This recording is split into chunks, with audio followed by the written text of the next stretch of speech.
All right, we're getting to hear that the Navy chief has resigned. DK Joshi's resignation has also been accepted by the government. Let's get more on this from my colleague Shiv Arur. Shiv, give us the latest details.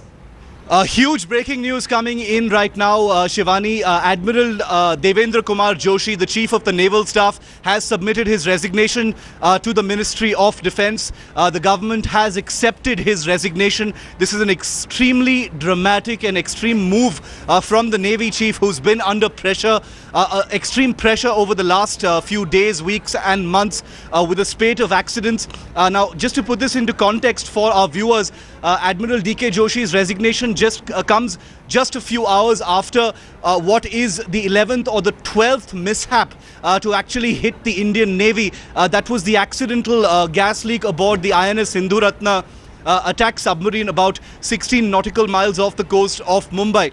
Now remember, the Indian Navy's chief has been under great pressure to explain a seemingly endless spate of accidents that have taken place in the Navy concerning submarines, concerning ships in refit, concerning warships that have been either under modernization or out at sea. And what we have now is basically the latest impact of what has been a standoff between the Ministry of Defence and the Indian Navy. It doesn't get bigger than this. The Indian Navy chief has basically taken responsibility for what is being perceived as a breakdown of, command and control, a breakdown of training and safety procedures within the Indian Navy. Repeatedly, Shivani, over the last 6 to 7 months, the Indian Navy's leadership has been called upon to provide a plausible explanation as to why such incidents, seem to happen. Are there training problems? Is it something far deeper, than meets the eye? Is there a leadership issue?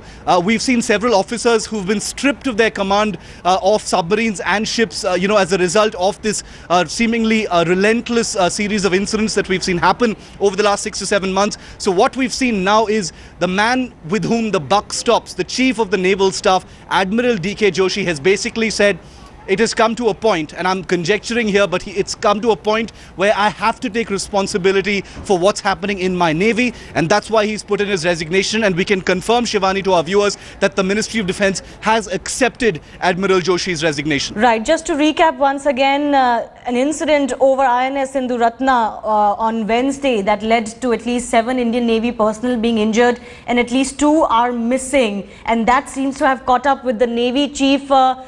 Shiv, you were talking about how the sources are telling you that the government has accepted. Any response from the government yet?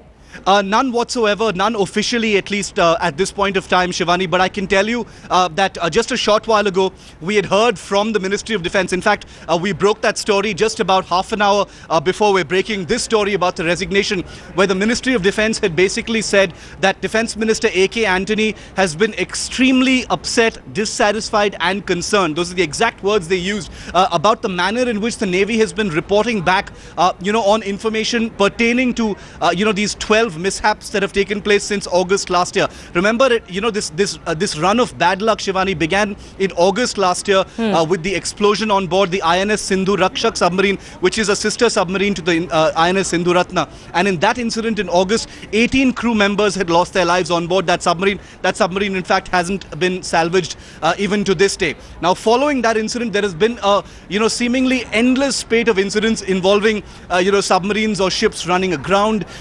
colliding with each other, dashing into a jetty, an explosive fire on a ship during a refit in Visakhapatnam, an accidental firing of a shell which thankfully didn't kill anybody at the Mumbai Naval Dockyard.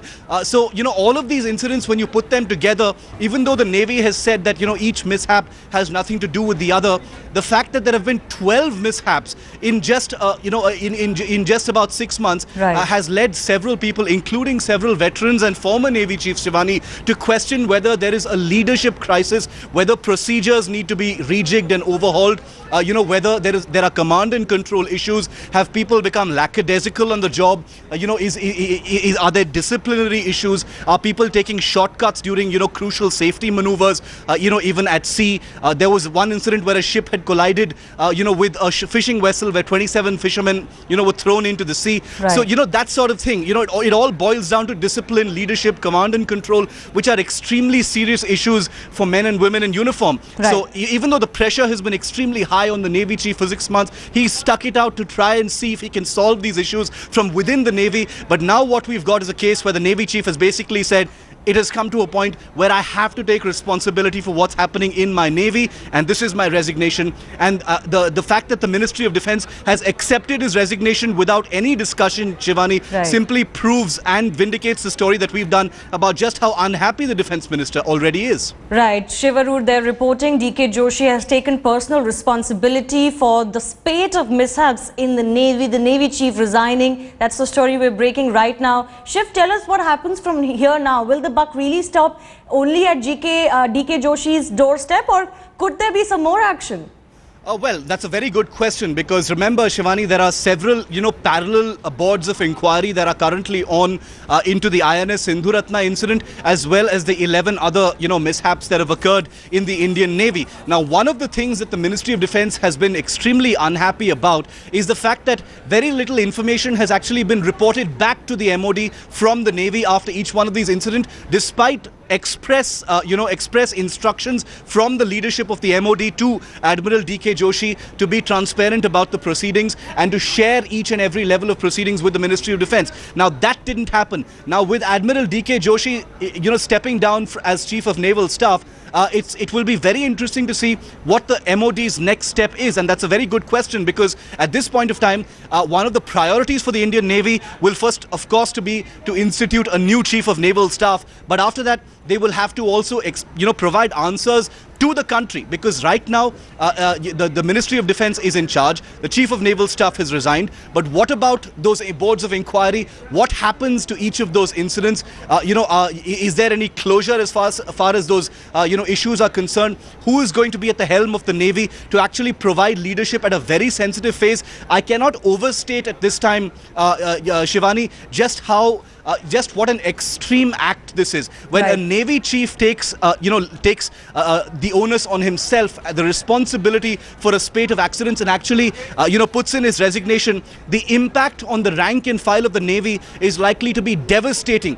For those of us outside uniform, it's sometimes difficult to comprehend the kind of godly status that a chief of a military actually has for his men and women in uniform. So at this point of time, I just want to say that at this point of time, the MOD is going to have to tread very sensitively in this, succession. They're going to have to put in a Navy chief, who will have to continue the very, very difficult work of making sure that the Navy is on even keel and these accidents stop.